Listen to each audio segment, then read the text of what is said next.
آپ دیکھ رہے ہیں ایس کے ٹی وی۔ دوستوں، دور سفیانی کا آغاز ہو چکا ہے۔ میں ایسا کیوں کہہ رہا ہوں؟ کیونکہ امریکہ بالخصوص اسرائیل جو ہے وہ ایران سے جنگ ہار چکے ہیں، اور ان کا شیعہ اور سنی کارڈ جس پر انہوں نے سالوں محنت کی تھی وہ بھی فیل ہو گیا ہے، اور مسلمان اللہ سبحانہ و تعالیٰ کا یہ فرمان سمجھ چکے ہیں کہ یہود و نصارہ تمہارے دوست کبھی ہو ہی نہیں سکتے۔ کیونکہ جب آیت اللہ علی خامنہئی صاحب کی شہادت کی خبر دنیا کے سامنے آئی تو مسلمان بہت سے غیر مذاہب ویسٹرن ممالک نے بھی اس بات پر شدید احتجاج کیا، اور تمام نے امریکہ کو سخت تنقید کا نشانہ بنایا کہ اسرائیل تو ہے ہی ایک جینوسائیڈر ملک، مگر امریکہ کو اس طرح سے حملہ کرنے کی کیا ضرورت تھی۔ یہی وہ وجہ ہے کہ دنیا کا کوئی بھی ملک امریکہ اور اسرائیل کی اس نام نہاد جنگ میں شامل نہیں ہو رہا، مگر اس جنگ کی وجہ سے دوستو ایران ایک مضبوط طاقت بن کر دنیا کے سامنے ظاہر ہوا ہے، کیونکہ ایران دنیا کی سو کروڑ سپر طاقت اور انسانیت کی دشمن سے اکیلا تنہا لڑ رہا ہے۔ اب جیسا کہ میں نے آپ کو بتایا کہ دور سفیانی یعنی پروجیکٹ سفیانی لانچ ہو چکا ہے۔ وہ کیسے؟ دوستو، امریکہ اور اسرائیل اپنی پلاننگ میں بالکل ٹھیک کامیاب ہوتے جا رہے تھے، کیونکہ پہلے انہوں نے لبنان میں حزب اللہ کو ختم کیا، پھر غزہ میں حماس، اس کے بعد یمن کے حوثیوں پر حملے ہوئے، اسی دوران انہوں نے سیریا میں بشار الاسد کا تختہ پلٹ کر HTS کو وہاں پر بٹھا دیا، اور اب تک یہاں یعنی مڈل ایسٹ میں سب ٹھیک ٹھاک چل رہا تھا، اور یہاں شیعہ کارڈ کھیلا جا رہا تھا۔ اور پھر ہم نے دیکھا کہ ڈونلڈ ٹرمپ کھل کر احمد الشرع کی سپورٹ میں سامنے آیا، بلکہ اس نے احمد الشرع سے 14 مئی 2025 کو پہلی ملاقات ریاض میں کی۔ اس ملاقات کا اہتمام محمد بن سلمان نے کیا تھا، اور ایک تصویر میں صاف دیکھا جا سکتا ہے کہ ڈونلڈ ٹرمپ محمد بن سلمان کے سامنے اس سے ہاتھ ملا رہے ہیں۔ اور یہی نہیں دوستو، احمد الشرع نے نومبر 2025 کو وائٹ ہاؤس کا دورہ بھی کیا، اور یہ 80 سال میں کسی بھی شامی لیڈر کا پہلا وائٹ ہاؤس کا یا امریکہ کا دورہ تھا۔ اب دوستو آپ دیکھیے کہ احمد الشرع پر کتنی مہربانیاں اور نوازشات برس رہی ہیں۔ President Trump welcomed the president of Syria at the White House today and announced a new partnership with the country. Ahmed al-Sharaa led efforts to overthrow former Syrian dictator Bashar al-Assad last year. He is a former member of al-Qaeda but has since denounced the group. It announced Syria would join a US-led coalition to defeat ISIS. Trump نے احمد الشرع کو ایک strong leader کہہ کر پکارا۔ Tough place, and he's a tough guy. I liked him. I get along with him. The new president of Syria. خیر دوستو، Trump کی کیا بات کیجیے، وہ تو ایسا ہی آدمی ہے، وہ تو ہر ایک سے یہی کہتا پھرتا ہے کہ you are a good man, you are a strongest man, وغیرہ وغیرہ۔ Where are you from? From Italy. Oh, I loved Italy. اس کے بعد احمد الشرع کو US کی ٹیررسٹ لسٹ سے نکال دیا گیا، اور ڈونلڈ ٹرمپ بولا we will do everything we can to make Syria successful. اور دوستوں میں آپ کو بتا دوں کہ سیریا اب US lead anti ISIS coalition کو جوائن کر چکا ہے، یعنی اب احمد الشرع اس تنظیم کے خلاف کام کرے گا جس تنظیم کے لیے اس نے سالوں کام کیا تھا۔ اس نے کوئی انسانیت کی خدمت نہیں کی تھی، کیونکہ ISIS نے عراق اور شام میں ہزاروں شیعہ مسلمانوں کو شہید کیا۔ عراق میں کربلا میں، بغداد اور دیگر شیعہ علاقوں میں بم دھماکے کروائے، اسی طرح شام میں علوی کمیونٹی پر حملے کیے، اس کے علاوہ مقدس مزارات کو تباہ کرنے کی کوشش کی۔ اور دوستوں میں آپ کو بتا دوں کہ احمد الشرع جو عراق میں اس دہشت گرد تنظیم کا حصہ تھا، وہ تنظیم جس تنظیم کے بارے میں کانسپیریسی تھیوری ہے کہ انڈائریکٹلی اس تنظیم کو بنانے میں US کی خفیہ ایجنسی کا ہاتھ تھا۔ 2003 کی عراق جنگ کے بعد جب عراقی نظام حکومت ٹوٹا اور فوج اور سیکیورٹی ادارے ختم ہو گئے، اس کے بعد ہزاروں اور لاکھوں مسلح اور تربیت یافتہ لوگ بے روزگار ہو گئے تھے۔ تب وہاں یعنی عراق میں شیعہ اور سنی فسادات نے جنم لیا۔ اس کے بعد شدت پسند گروہ کا وجود سامنے آیا۔ پہلے القاعدہ عراق میں بنی، پھر یہی گروپس آگے چل کر داعش میں تبدیل ہو گیا۔ ان سب میں دوستو ایک بات یاد رکھیے گا کہ امریکہ صدام حسین سے عراقی عوام کو آزادی اور روشن مستقبل کے نعرے کے ساتھ عراق پر حملہ کیا۔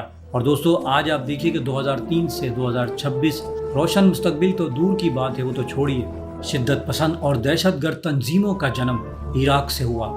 اس کے بعد داعش جو ہے وہ شام میں داخل ہو گئی، اور وہاں 2011 میں سول وار شروع ہو گئی۔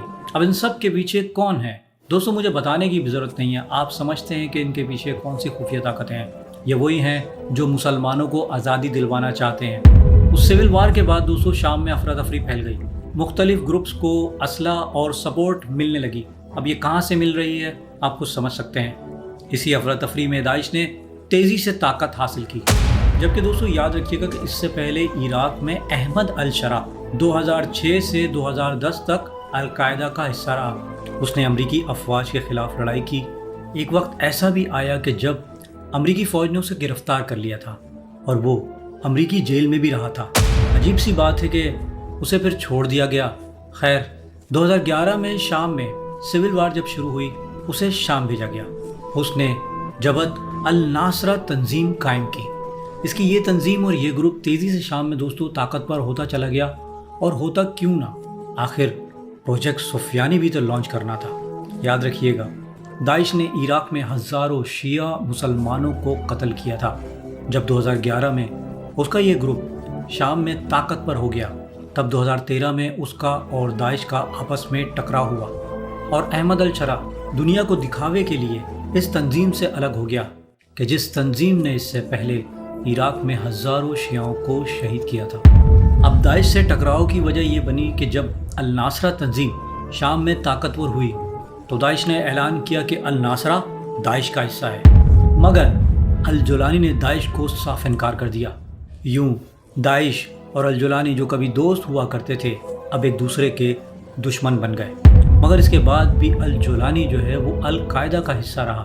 یاد رکھیے گا دوستو شام میں داعش اور القاعدہ الگ الگ آپریٹ کر رہی تھی، لیکن دوستو اس کے بعد 2016 میں الجولانی نے القاعدہ کا بھی قاعدہ پھاڑ دیا اور اپنی ایک اور تنظیم HTS کے نام سے بنائی، یا اس نے پرانی تنظیم کا نام HTS یعنی حیت تحریر الشام رکھ لیا۔ یعنی اب وہ شامی لوگوں میں مقبول ہو گیا تھا اور وہاں کے لوکل لوگوں کو یہ ظاہر کرنا چاہتا تھا کہ میرا اب کسی بھی عالمی دہشت گرد تنظیم سے کوئی تعلق نہیں، اور میں خالصتاً شام کی عوام کے لیے کام کرنا چاہتا ہوں۔ واہ، سوچ ہوئے کھا کے بلی حج کو چلی۔ پھر 2017 سے 2020 میں اس نے ادلب میں کنٹرول حاصل کر لیا اور الجولانی وہاں کا ایک طاقتور لیڈر بن کر سامنے آیا۔ دوستو یہاں پر ایک بات یاد رکھیے گا کہ سفیانی کی صفات میں یہ بات بھی شامل ہے کہ وہ وادی یابس سے خروج کرے گا، اور وادی یابس ادلب کے بہت قریب ہے۔ خیر اس نے اپنے مخالف گروپوں کو وہاں ختم کیا اور اس نے ایک طرح سے وہاں اپنا ہی نظام قائم کر لیا۔ اس کے بعد 2020 سے 2026 تک جولانی نے اپنا امیج بدلنے کی کوشش کی۔ اس نے مغربی میڈیا کو انٹرویوز دینا شروع کر دیے اور خود کو اس نے دنیا کو ایک مقامی لیڈر کے طور پر پیش کیا، نہ کہ ایک عالمی دہشت گرد کے طور پر۔ دوستو الجولانی کا عراق سے وائٹ ہاؤس تک کا سفر کچھ اس طرح سے ہے: القاعدہ، اس کے بعد داعش، اس کے بعد الناصرہ فرنٹ، اس کے بعد داعش سے اختلافات، پھر الناصرہ فرنٹ کو HTS میں تبدیل کرنا، اور پھر آدھے شام کا لیڈر بن کے سامنے آنا۔ دوستو آپ کو کیا لگتا ہے کہ الجولانی نے یہ سب کچھ خود کیا؟ نہیں، یہ پروجیکٹ سفیانی کا حصہ ہے۔ اور دوستو اس وقت جو ایران میں ہار رہے ہیں وہی لوگ اب پروجیکٹ سفیانی کو لانچ کریں گے۔ اب اسرائیل اور امریکہ ایران میں ہار رہے ہیں، اور اسرائیل اور امریکہ یہ سمجھ رہے تھے کہ یہ عراق یا شام ہے، مگر دوستو یہ ایران نکلا۔ وہ یہ سمجھ رہے تھے جیسے عراق میں ہم نے صدام حسین کو شہید کرنے کے بعد وہاں خانہ جنگی شروع کروائی اور وہاں کی فوج جو بے روزگار ہو گئی تھی، اسی طرح لاکھوں IRGC بھی سید آیت اللہ علی خامنہی صاحب کی شہادت کے بعد بے روزگار ہو جائیں گے اور وہ سڑکوں پر خوار ہوں گے، تو ہم عراق والا فارمولہ ایران میں بھی اپلائی کر دیں گے، اور اس طرح ایک تیر سے دو شکار ہو جائیں گے۔ ایران کے ٹکڑے ٹکڑے ہو جائیں گے اور یہاں القاعدہ اور داعش کی طرح نئی نئی دہشت گرد تنظیمیں جنم لیں گی، جس کا اثر بعد میں پاکستان تک پہنچ جائے گا۔ افغانستان میں TTP کو تو وہ سپورٹ کرتے ہیں جو پاکستان میں امام بارگاہوں، مسجدوں اور سیکیورٹی اداروں پر دہشت گرد حملے کرتے ہیں۔